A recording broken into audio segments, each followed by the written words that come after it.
and lock this down, because this has been just spinning for too long, and we got to get this figured out. So I'm going to be asking for input over this next couple of weeks from you all. Definitely working with Tam and Livia and Griff on that as well, and Angela, of course. But it's going to impact the coordination team too, in some good ways. I think some exciting ways. But it's getting a lot more real and more nitty gritty. So probably next week I will ask for some advice process from you guys.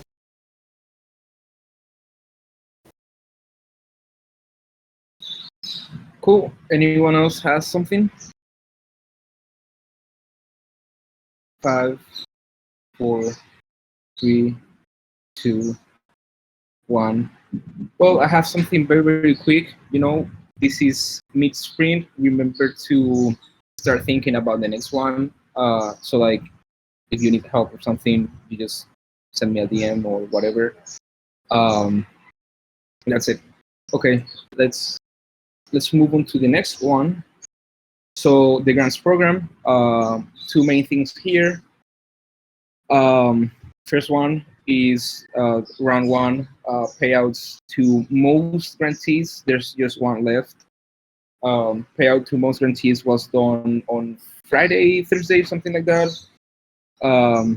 Now the only thing we have to do to officially close round one is do a report, like the blog post or something that has all the information from the round and how did all grantees do, yada yada yada. So that's that. But really happy and excited that we're finally closing this first one. And then for the next round, which is going to happen somewhere between late August, early September, and just the overall plan for the grants rounds in 2023, I have put together this small plan.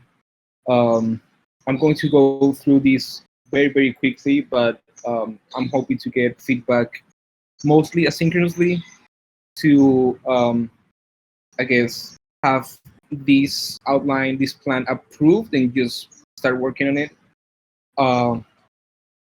And so, in general, the execution timeline for each round is going to look like roughly 2 months. This is not counting planning. Planning, I guess, is going to be different with each round. With each round, we're going to spend less time. We hopefully get something like prefabricated things on the planning. But as far as execution, we should set aside 2 sprints before the round to promote and all of that, to reach out to grantees, donors, etc. 1 round of execution, which is the round being open, accepting donations, and 1 round post, 1 sprint post round to complete the round, send payments, do any report, whatever we need to do to close it, to call it close. As far as specifications, we will run the rounds on Optimism mainnet with a 20K that we can commit to. Maybe, hopefully, for the 3rd round or beyond, we can fundraise something. But for now, 20K is what we can commit to. Paid in DAI. I'm proposing we don't use TEC anymore, mostly because a lot of people were just confused and are asking some questions, and it's not that clear, not that straightforward. As far as matching cap, I went with 20%. Matching cap is the highest amount a single project can take from the matching pool, and I choose 20% because on round 1 we had 30%, and the biggest grantee got pretty much 20%, and the distribution seemed fine. Like, if it were to be 20 probably were to take 30%, I think would look like too much. So 20%. Matching boost, non-sensitive, meaning that just like this past one, it doesn't matter the amount of tokens you have, you're going to get the exact same matching boost. Maybe in the future we need to do some sensitivity so that the more tokens, the more matching. But this is it for now. As far as criteria, I think that we should keep it roughly open, but we should ask projects to have a proof of concept or MVP to be accepted.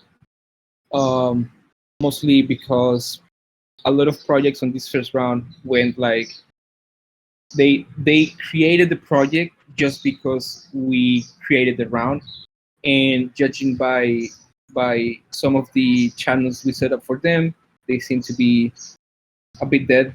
So I think we have to take some measurements. It's not a lot of money, and so every little that we distribute is we need to make sure that the money goes as far as it can go.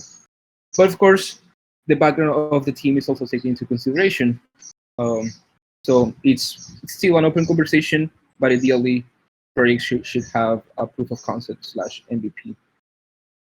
As far as needs, so we have to work on marketing, which was very last minute and last round. So hopefully we can have like appropriate planning. We still have the marketing runbook that Gitcoin provided, so probably a good resource to get something going on. CRMs to organize the communication between grantees, and I'm proposing we create a grants at tcommons.org for communication so that it's easier and we don't rely on anyone's particular DMs. What else? These are small details like analytics, a bit of branding and visual resources, and process and something better to analyze applications. Um, and then specific to the round two, I'm proposing that in sprint 7, we are in sprint 5 now. In sprint 7, we start with focused sprints, I guess we can call them, where most of the work, say 80 to 90%, is focused on one thing, in this case, the grants round. And so starting sprint 7, the round is open 22 to 4th of September. These are tentative dates. I will check with Ecoin to see what are their dates. And then some targets. So we should try to get at least 15 approved grantees and 100 donors, more or less. This is kind of what I have now. Curious to see any comments, feedback, whatever. Yeah, and so my only comments are in terms of securing the funding for it, going through a proposal. Should we have that before we set the date? And if we can set the date as soon as possible for the opening of the next round, so that way we can establish some type of timeline for deadlines for deliverables and things like that.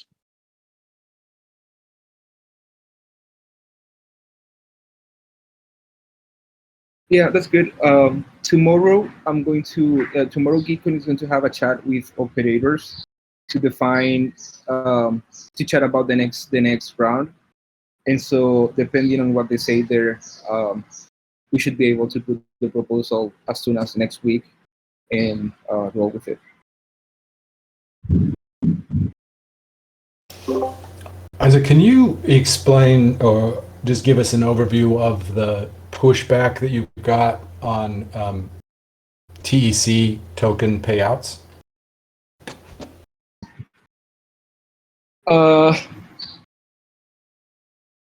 Well, I mean, so people aren't really used to bonding curve, to tokens that use a bonding curve as a primary market.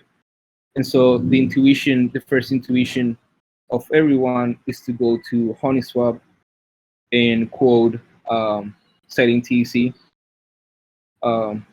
which because of the amount of liquidity that's there, anything considerable takes a fair bit amount of slippage and price impact, which is not good. And so there's this tension between using the grants program as a way to educate people and to show them how to interact with the ABC and get them on board, but doesn't seem like people really care that much. Like they just want for like no one has said that explicitly, right? But they just seem to want to get the money to cover expenses, and so doesn't like I didn't get anyone that was overly upset, but they weren't happy as well, if that makes sense.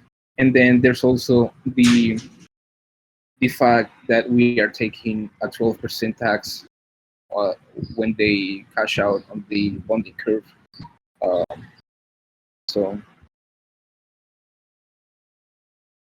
and the other thing is then the last thing, which shouldn't be an issue when we move to optimism, but for now it is. The other thing is chains.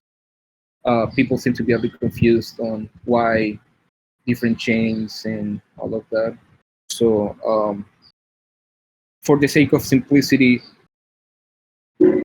I think for simplicity and grantee experience, I think doing it with DAI would be a better experience, but I guess it's ultimately up to us as well. I have 2 comments to make about that. The first is that these are grants who are receiving, who have token engineering projects, right? Is that correct? Yeah. Okay. Okay, so maybe it's a little odd that that audience in particular has difficulties with cross chains, with chains and bridges, and especially an augmented bonding curve. That sounds a little weird, but I think maybe it's not the token engineers that are actually trying to do the transactions too. There might be somebody else on the team trying to do it. And you know, the idea of the tribute is to continue to fund public goods.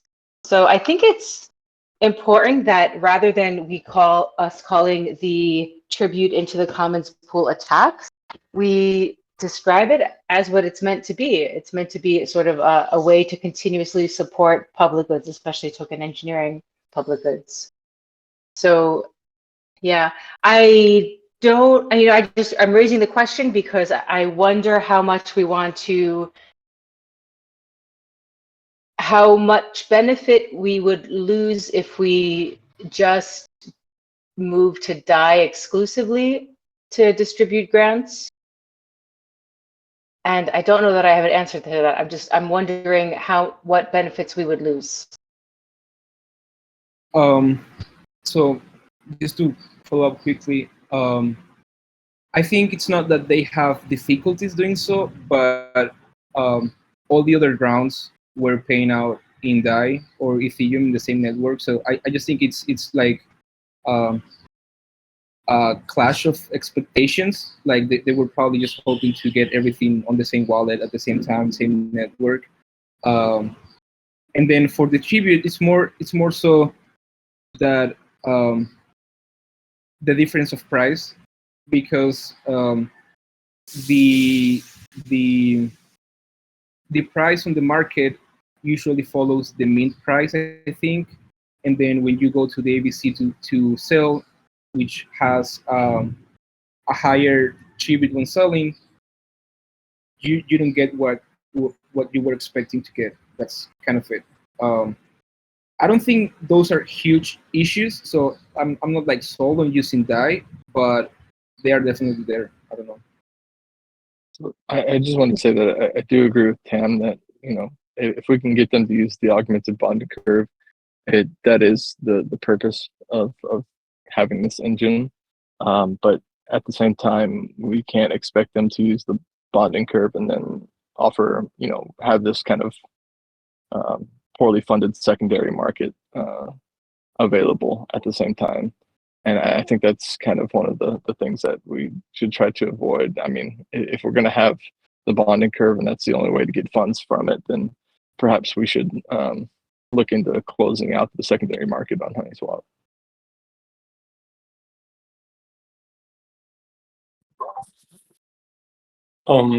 Just also to add on to this conversation, I think this also becomes a communications issue, I think, in a way, about maybe starting to educate and communicate more openly, like the use of the bonding curve, for people to know how to use it, and that it exists, right?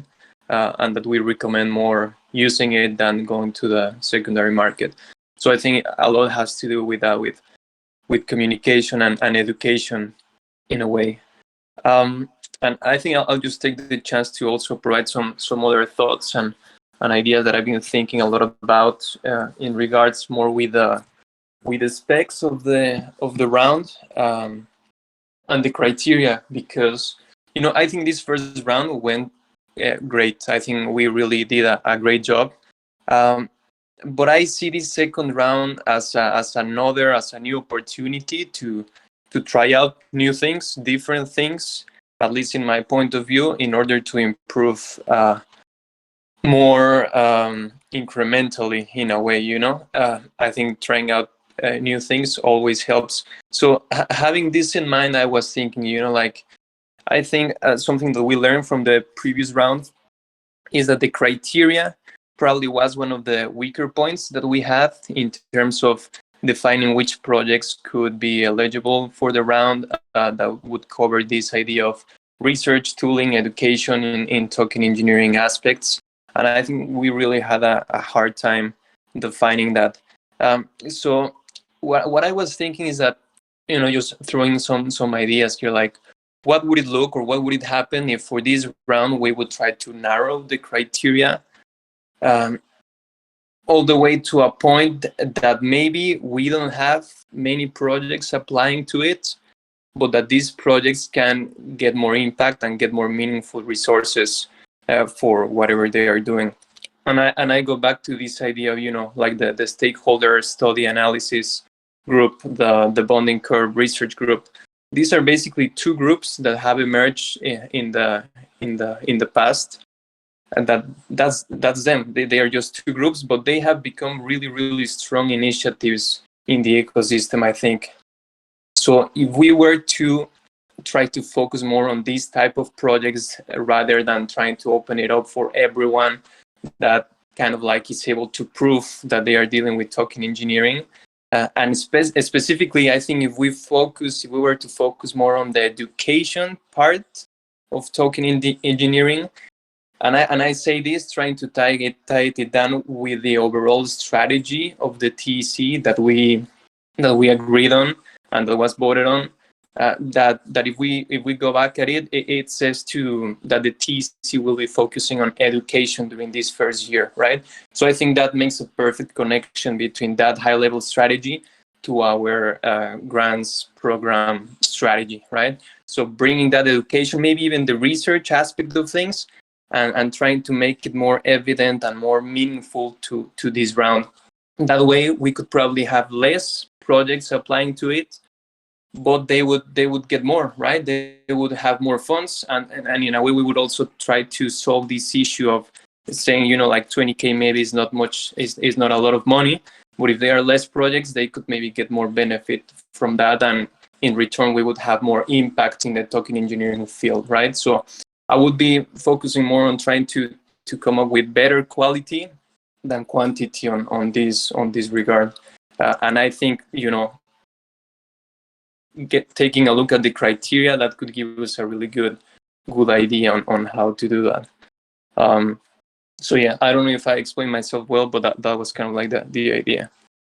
Yeah, on the flip side of that, I would say that if we do something like that, we have to be careful, because I do think that when we have less projects, it seems more like we're selecting the token engineering projects that are deserving or not deserving, and that becomes a whole other problem that we need to take into consideration. I think so.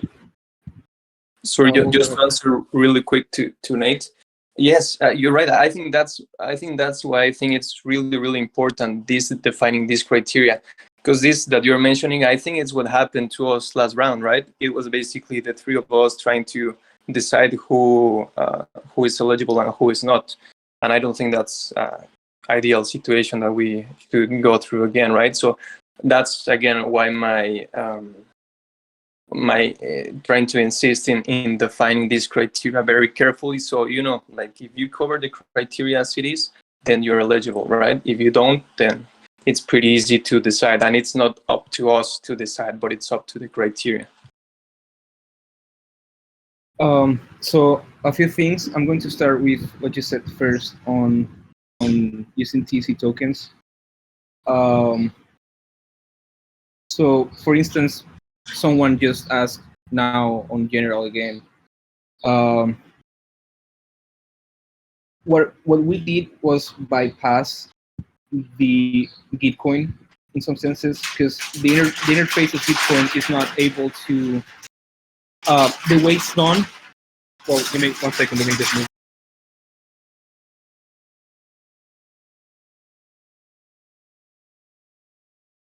I was outside and it started raining like crazy. Okay, so the interface shows that we were paying out in DAI, and although we expressed that on our documents, the reality is that I would myself be a bit confused. I'm not gonna lie. And so I guess my bigger question, and maybe it's not for today, maybe it's for all of us to think about it and then come with an answer, is that if it makes sense, or if it is the best way to educate TEC with rather poorer than necessary user experience, when we could make things a bit more easier and find another ways to plug guarantees into the whole economy later. That's one thing. Just to consider and to think about, right? Then, as far as criteria, I wouldn't agree with close criteria. I think we can make a better job defining, but most of the projects, especially the top ones, have already enough leverage or enough, track record or whatever to get grants in other places, and most of them did. And one of the commitments with the grants program was for us to be able to fund even small things that were just starting, and to, help the field flourish. Making the criteria narrower is just passing down the problem, instead of us having to deal with the conversations and figuring out who should be into the round. It's just passing the issue somewhere else for projects that could very easily pass a proposal in the DAO as well. So I think even if harder, we should just keep it kind of as wide as possible, with some restrictions, of course, and find ways to have better conversations ourselves to decide which projects should we accept into the round.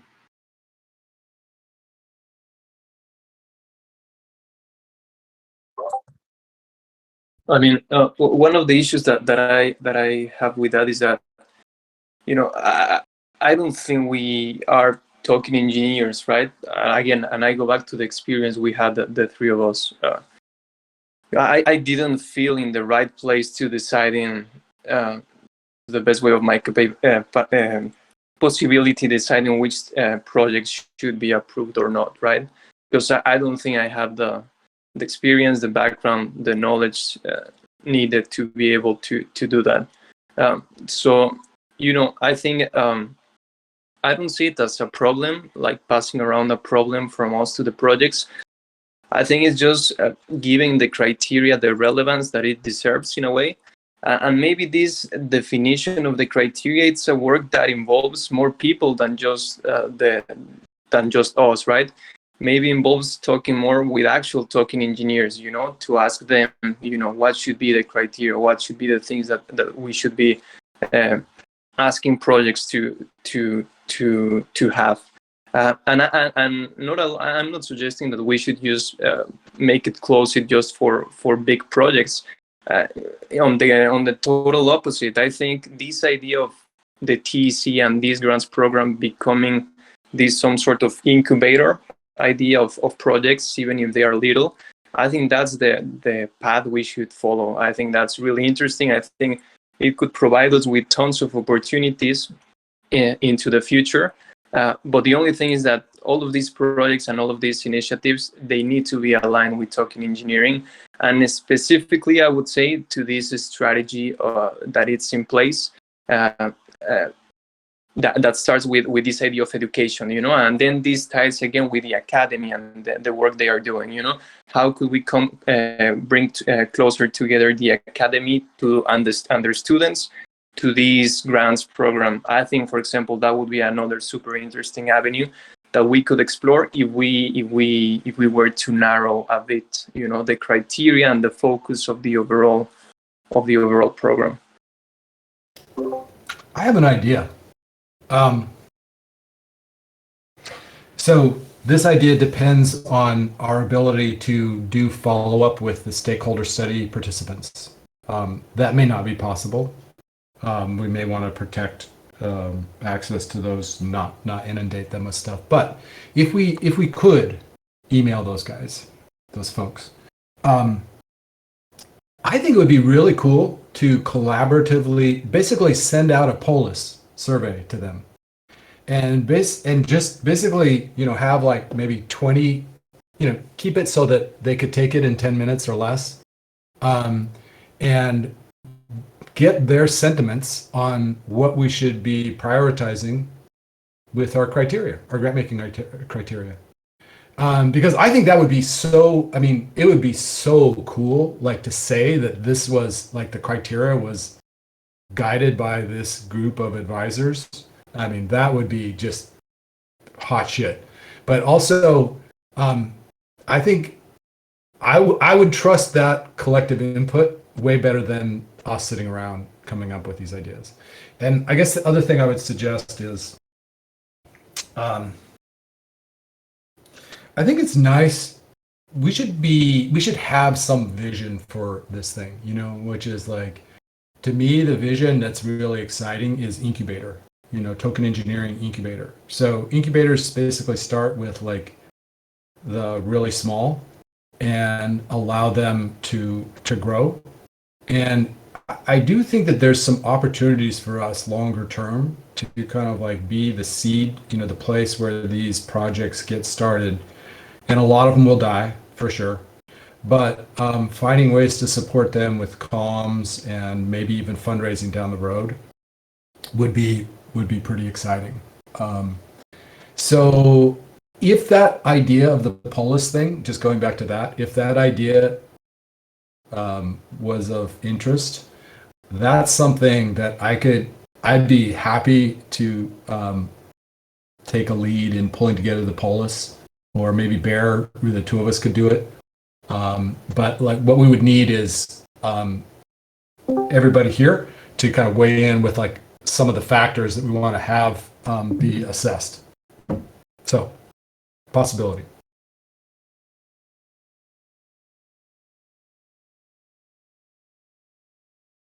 It actually sounds good. I would only ask that if we want, like, we just have to make a decision for this round and we don't have a lot of time. So if we want that input for this round, that policy should be happening like right now, because we should be announcing it in probably 2-3 weeks. In between policies and gathering information and making sense of it, it's going to take some time. So just that, but if we can make it happen, I'll be happy to support it anyway. So perhaps another solution that's maybe timelier, maybe not, is just to have like a small committee of token engineers, 3 or 4 people. And that's the kind of thing that criteria can come out of, an hour conversation or 2-hour conversation. It's just about getting the right people and time on their calendar. That would be actually the most difficult part, maybe take even more time than Apollo's.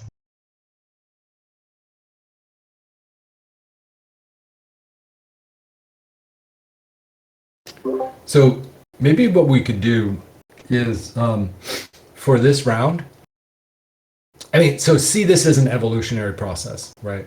We're just going to get better and better at the criteria. First round, we basically get YGG and maybe 2 other people, maybe Angela and a few other people we trust, to join in a call and do what Tam's talking about. And then in the next round, we start with those same people, maybe add 1 or 2, and have them form the seed phrases that we want to use, and then go out to a bigger crew and have it be, wisdom of the crowd kind of thing. That would give us a little bit more time to do that.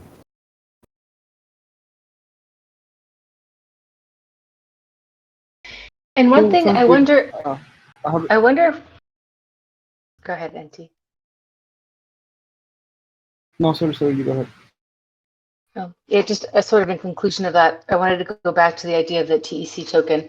I wonder if we could, what you guys think of this idea of trying with TEC tokens again, but changing our communications so that the purpose of the TEC token and how to convert it, and as well as the tribute that goes back to the commons to keep funding public goods, is very clear from the beginning, so it doesn't come as a surprise later. So that we sort of set expectations in the beginning so that it's not a bad user experience when they find out how the token works. I wonder, just we want to throw that idea out there that it might be worth trying again with a different communication.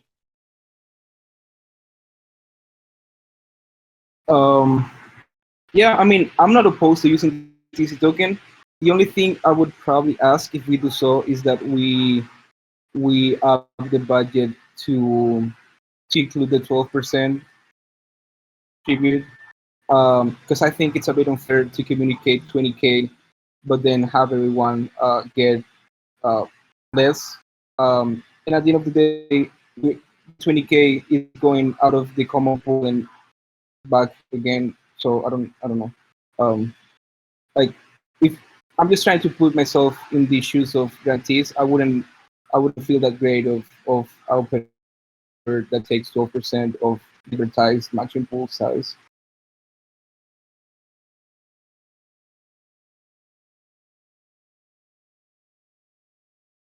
Yeah, I think the difference is the narrative that it's a fee versus it is being repurposed. It's giving back to the commons itself.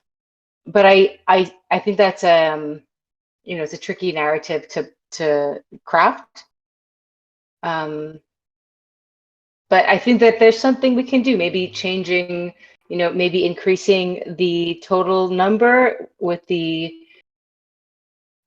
clear explanation that there is a tribute to the commons that's been factored into the new prices. The thing is, whatever we change the price to, whatever we change the grants to, it's not like the complaint is going to go away. So it's more a matter of making sure the narrative is clear about the purpose of the tribute, that it's not a fee that just goes into our pockets. It's a tribute that goes to continuing regenerating the common pool. I really agree with that. I have to say that I think it would be a shame to walk away from this. It's kind of like blinking, like we're facing a few difficult things, and if we blink now, like this is the one area where we are generating some utility, so I think another way, like there are lots of ways of framing this, like pay it forward. We're investing in you, and now, like this is your chance to just take a small portion of it and invest back into the commons so that other people can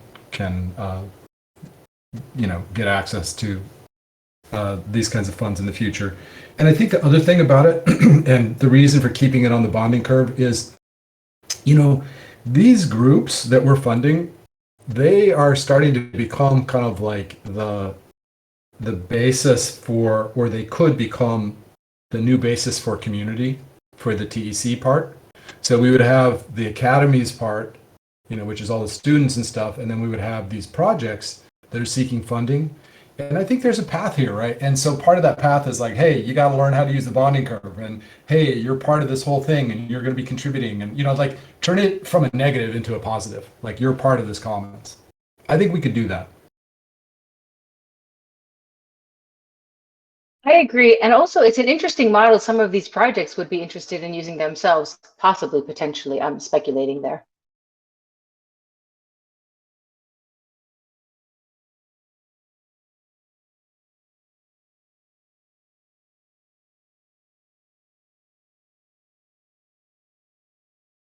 Well, yeah.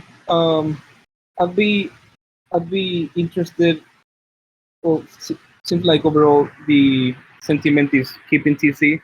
I'd be interested in revisiting the conversation just in a few days when the report is out there and all the grantees have sort of interacted with the bonding curve, and just get as much feedback as possible, because I'm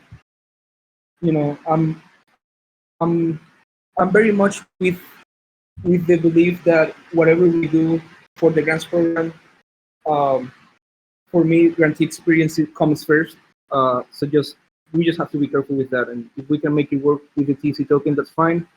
But if we cannot, I think we should be careful not to push it too much. But yeah, let's revisit this part in a few days.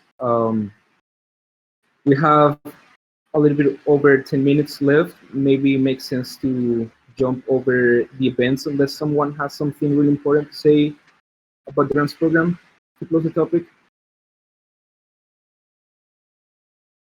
Did you say events or grants? Events. I think it makes sense to move to events unless someone has something really, really important to say about grants.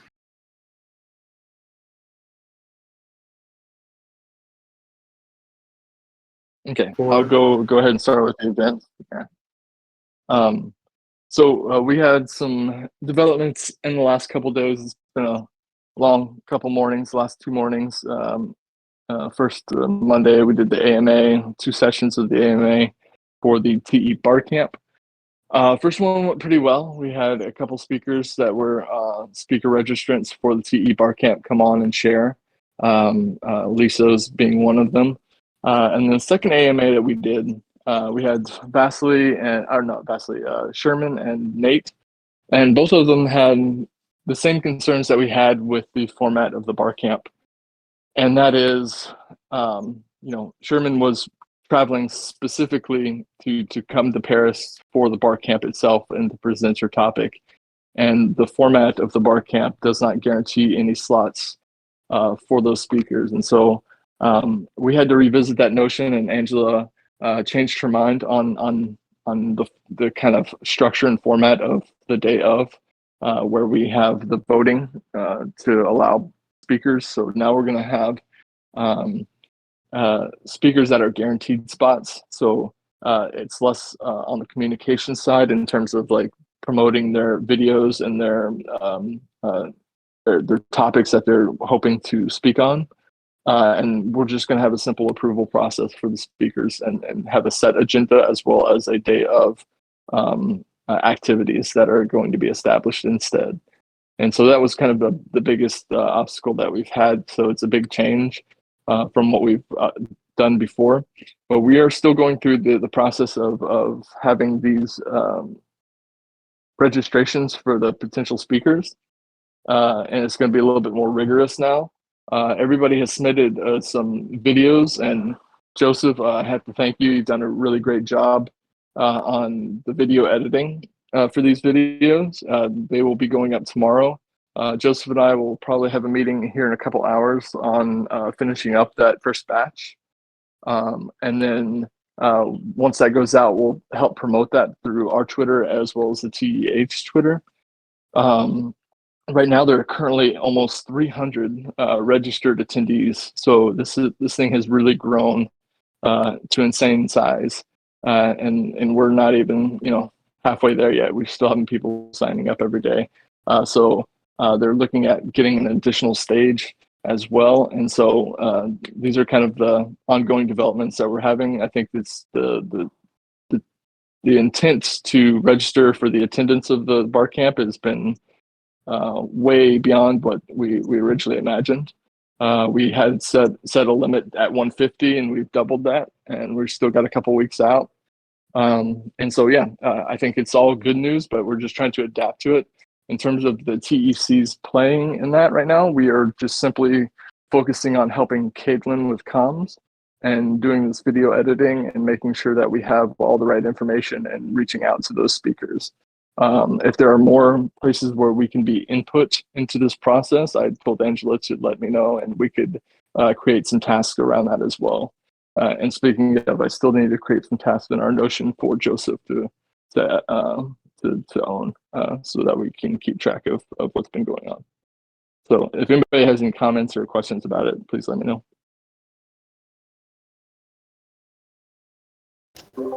First, that's super cool. I mean, that's amazing. Second is, I think on the Twitter front, I think that one of the most important things we can do is start to pull together some collaborators from within the token engineering ecosystem, right? Let's get some of these Twitter accounts. Let's find those people. We've talked about this. I think we just need to do it because we've got this that needs promoting over the next few weeks, and then we're going to have the stakeholder study. And so I think if we had like Tokenomics DAO and, you know, the Token Engineering Labs, and, you know, like there are some known players out there. Lisa Tam. I mean, there are people. If we asked, I think we could get some coordinated Twitter stuff, just like Giveth Galaxy was doing. So I feel like that's something that needs to move into some type of doing phase. And yeah, I don't know. I guess the question is who could do that. Yeah, we could put it on the list. I think there are some key players. I mean, Octopus is one of those people that are consistently retweeting stuff from the Token Engineering Academy and these, like, for example, the AMA spaces and stuff like that. But having a list of people such as that who have, you know, a pretty good following that can be called upon to just kind of amplify this message and the things that we need to be amplifying to make it a successful event is really important. So, yeah, I would say that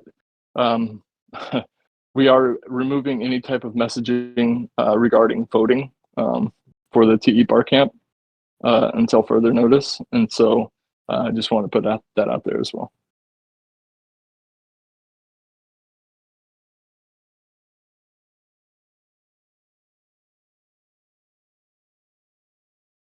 I mean, I can get a list created, started at least. I feel like we've had a list before. I don't know, Bear. Do you recall running into a list of Twitter? I created, well, before I was going through and I started a list. I think I sent it to Bear recently. I can't remember, my memory serves me correctly, but I created a list of platforms and individual people who follow our Twitter account based on like the number of followers and stuff. But definitely anything or any people that I'm not on that list, just add it to that. So I think I gave Bear confirm me if I sent you that link recently. If not, I can send it to you now. Yeah, you did, Joseph. Yes. Yeah, I think it's a really cool list. I think there's a lot of interesting accounts there that we could use for this. So yeah, if Native you need it, or if anyone else needs it, we can share it. Or if you don't have it, Joseph, I can send it. Yeah, I guess the question here is how do we engage in terms of this initiative, and like in terms of like what are we wanting them to promote, and how do we, you know, engage them to ask them if they're willing to participate. Is this something that we just DM through Twitter, or is this something that we do it from like interpersonal relationship? My sense is that we can either treat this as a one-off thing, or we can try to turn this into something that's sustained. And Isaac, you and Rex were trying to do something kind of similar to this by promoting events a while ago. And it could be as simple as, hey, we're going to put together a group DM. It's going to be made up of like Twitter responsible people from each of these organizations. And, we come up with some TBD process for, promoting stuff that other people have put into the channel. And maybe we start small.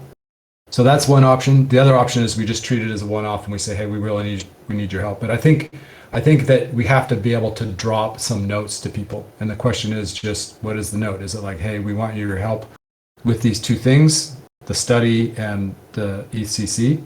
Or is it, hey, we want to like try to build this ecosystem on Twitter? Anybody have thoughts on that? Which route?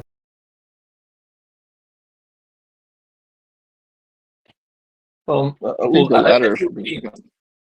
Sorry, yeah, just quick. Yeah, I think it would be cool to go through the long-term option.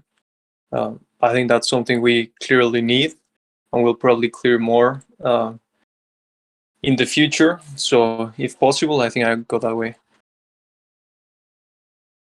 I completely agree with Bear. I think that we need to start building this infrastructure up, especially if we're going to go through things like, if we want to be a kind of an incubator, we need to build the resources and the network that allows these projects to thrive, not only from a comms perspective, but from, advice and counseling and all that good stuff. So I think this is something that we need to really start to focus on is building up this infrastructure to support these projects.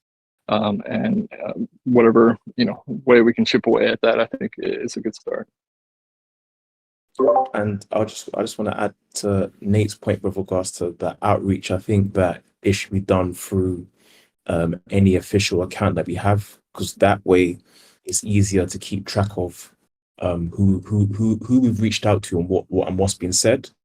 So whoever has access to, whether you want me to take charge of that and you give me a list of people I should reach out to, and I can reach out to them or whatever the case is, because sometimes I fear that if we use our personal accounts to reach out to these people that we're in contact with, then it comes like a Spider-Man type thing. Who's doing what, when, why, how, and what was said.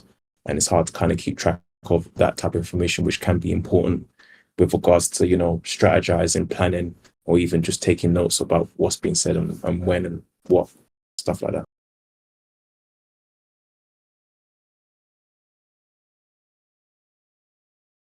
I mean, I really like the idea of like a token engineering, tokenomics, Twitter coalition,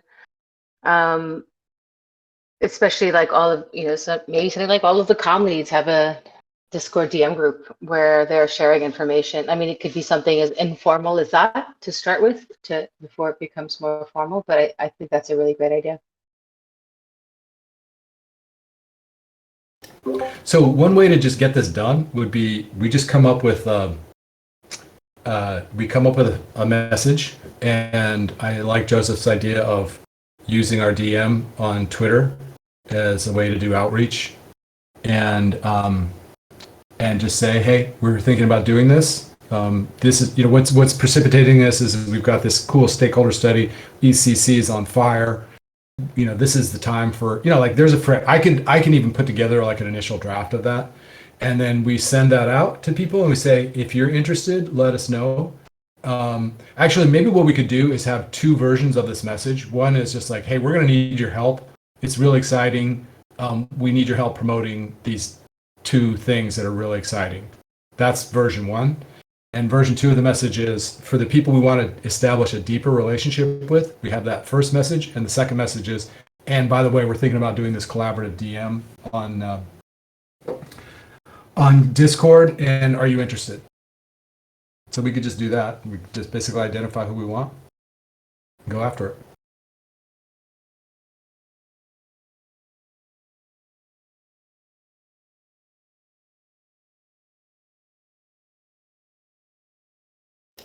You want me to do a draft of a message and see if we agree on that?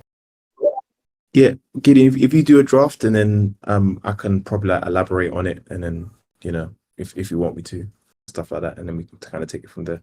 And then I can drop like my revised version in the comms channel, and then people can like pick at it, change it, and then we can agree on it.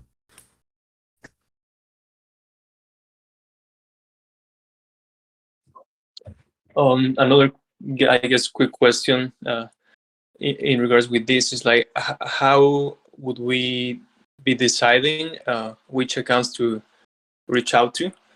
Should we just take on like Joseph's list and have DM whoever he considers should be reached out to, or how should we go about that process? I think, judging from past experience with regards to outreach and things like that, I think we should outreach who we already have in a personal or a some type of relationship with. Those will be the easier ones to reply to messages and be in communication and kind of be on board. And then once we get those people on board, then we build the actual framework and have the foundation of it. Reaching out to other people will be a lot easier, because it's easier to reach out to people you know than people that you don't know, and they have loads of questions and may not be on board or may not actually like put out time to do what is necessary to make it achievable and a successful thing, if that makes sense. So yeah, if anyone has a list or wants to add to that list, or even just put it in the comms channel, who your contacts is, like name, social media, like what's their Twitter handle, whatever the case is, I can add it to the spreadsheet, and then based off the response, then move forward and then start reaching out to them.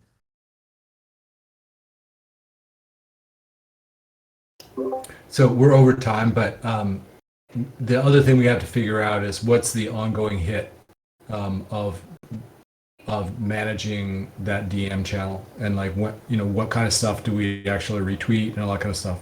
So maybe the way to start this is just do the first message I was saying is like, hey, look, this is an exciting time. There's this cool stuff. We could really use your help. And then if somebody gets back to us with that and they're showing some willingness to collaborate, that's a good sign. And then we come back in like 2 or 3 weeks with this second phase, which is setting up the group DM with the people who seem to be willing to offer and be willing to contribute. Like that's a good indicator that they might be good collaborators. And by then have figured out what this group DM would be. Yeah, if not, we can start really small with the DM group and with projects that are really close to us, and we have some confidence, and we can figure that out together. That may be another way to just get something quick. But yeah, we're 3 minutes over the hour. I do have to go because I have another call right now. But yeah, I think it's nice. I'm really excited for the TA stuff, and yeah, let's see what we can do for the grants program later. And once again, another reminder to be prepared for the planning next Tuesday, and to call for help if you need to. And with that, yep, thanks everyone, and I'll see you guys next week. Thanks, everyone. Thanks, everyone. Thank you, everyone. Bye.